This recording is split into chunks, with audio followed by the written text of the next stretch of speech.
Hello, let us start with a few words about the commentary itself. I do not record commentary, don't do commentary while I am playing. This is basically so much disturbing my play that I am doing commentary instead of playing, and then there is nothing to comment really. So yeah, let's have a look at our initial hand here. First conclusion is no reason to do something crazy about setup here. Basically we go for 45 Germany and Poland, plus a standard toucher to threaten Italy. My personal preference is to play to Austria instead of Yugoslavia, as Austria is safe from independent threats, and also in case we are able to control it, it gives us a nice bonus to realignments. With a hand like this, we have plenty of good events here. However, not so many operation points that we can freely use and spread our influence across the map, which is a little bit of a problem for the Soviets in the early war. However, we cannot complain about this hand really, let's just play it. About the headline, we would love to headline things like decolonization or Red Scare Purge. However, as we don't know where the factors are, it is probably better to go safe here and headline, for instance, socialist governments. That makes a great headline for the Soviets in turn 1 era.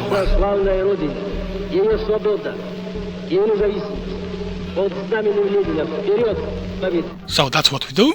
We go for socialist governments to weaken Italy, and then cruncher coup to remove blue guys from there and make Italy embrace communism.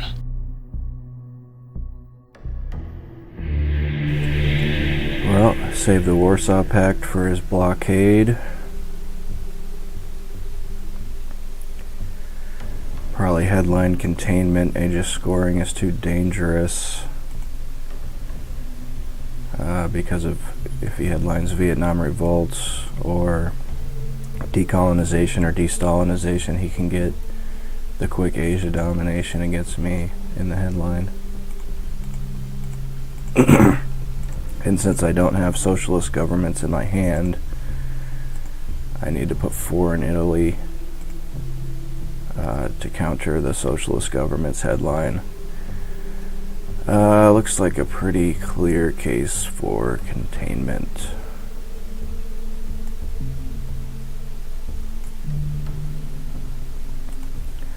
NORAD is good, but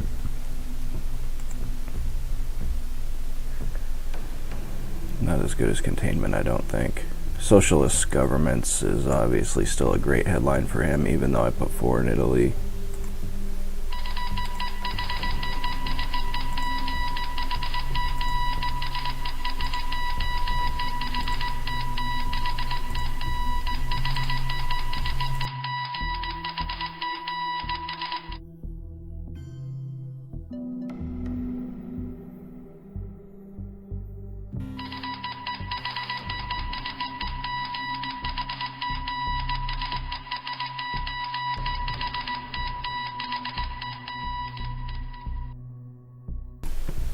His most likely scorecard is Europe.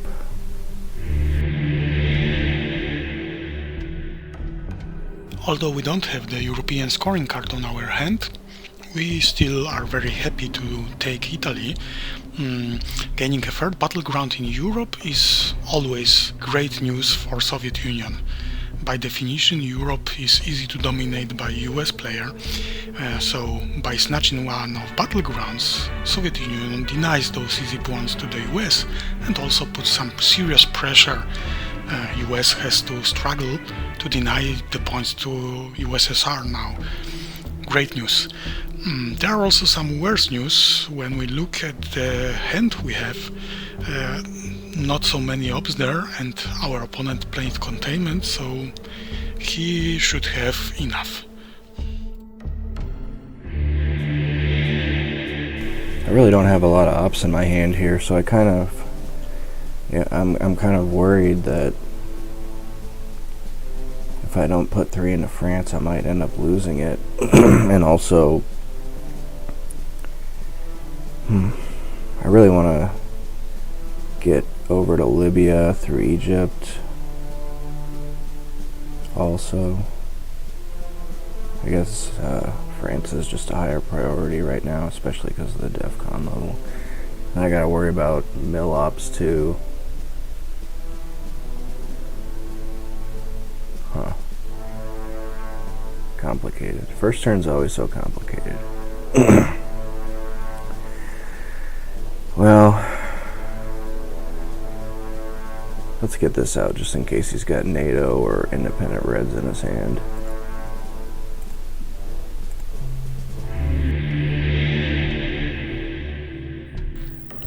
Actually, Warsaw Pact could be of help here to fight for domination in Europe. However, no scoring card and not so many ops in general. I believe he can deny it anyway.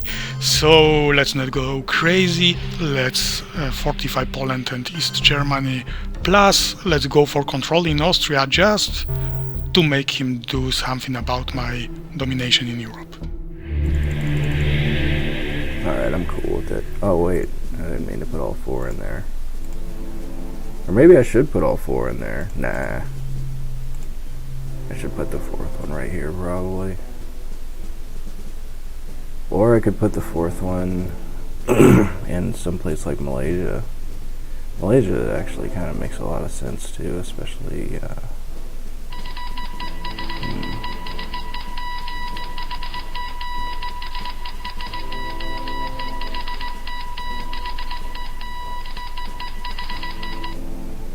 really feel like he's got Europe scoring in his hand, but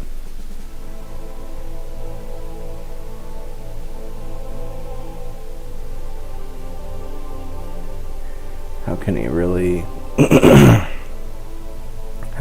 get domination even with these two?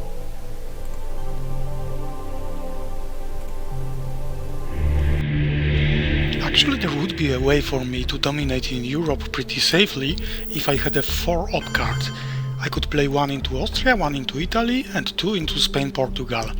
Then my opponent would have a real problem to deny me these points. However, my hand was too weak for that, so here we are.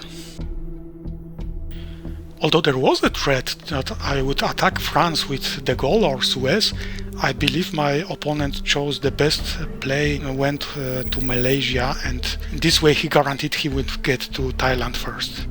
To stop him from doing that, I would have to leave Italy open. I wouldn't like to do this kind of thing, so well played.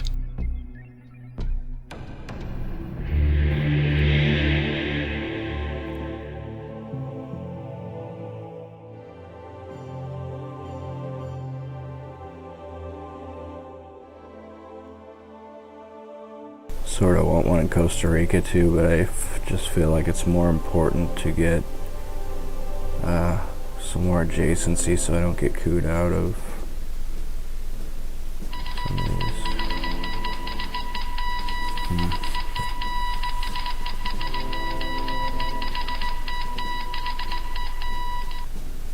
I mean, if I put it in Thailand, he can just coup me immediately. Where should I put this last one? Could put it in Iraq.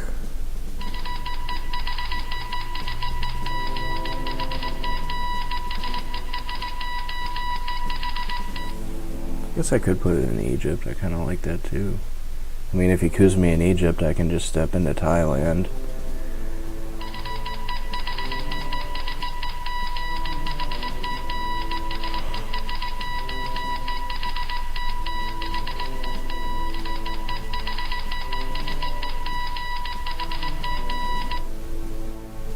Or I could put it in Pakistan. Maybe that would be better. Actually, I kind of like that. If he coups me in Pakistan, I'll just step into Thailand. Alright, let's do that. Another good move by our opponent. He denies us domination in Europe. He puts serious pressure in Asia. Actually, to fight him there, I guess we really need to coup Pakistan. I was reading a strategy guide about this game recently, and they were talking about how good it is to hold UN intervention until the next turn in certain situations.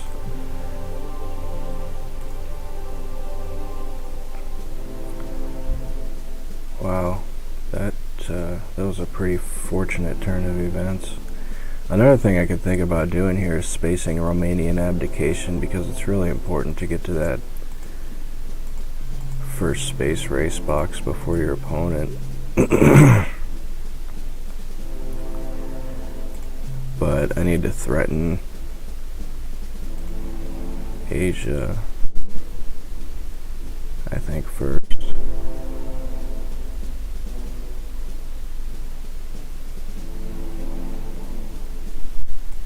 It's gonna be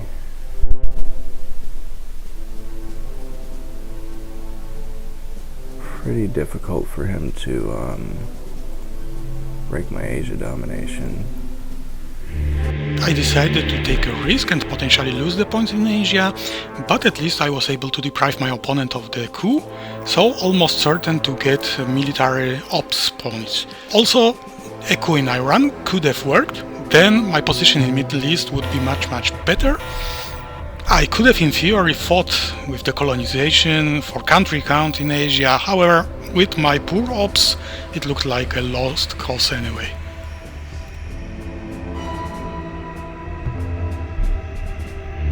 If he does not event blockade,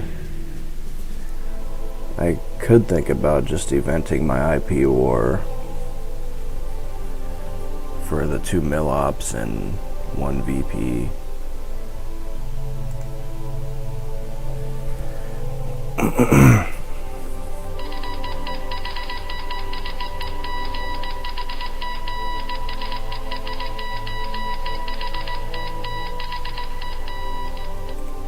Or I could just hold IP war till the next turn and play it like this.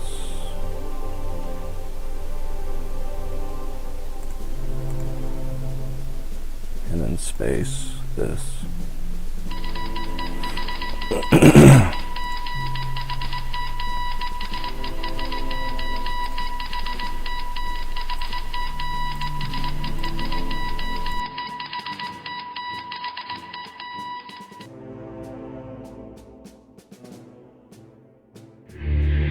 For the final move, normally we would try to create some problems for our opponent, maybe force him to respond. However, in this case we have some obligations. No presence in Middle East is a worry, and no overprotection in Italy is a big worry. In case our opponent places even one op in Italy, then he might headline Truman, and we might end up losing the country, which we don't really want. The round overall was not great for sure, but we need to remember that our opponent used containment and played a lot of ops, so we lost points in Asia, which is bad, but at least we gained control of third battleground in Europe. No progress in Middle East for us, but we have some progress in Africa, and also DEFCON is at 2, so we can deny our opponent a coup, possibly.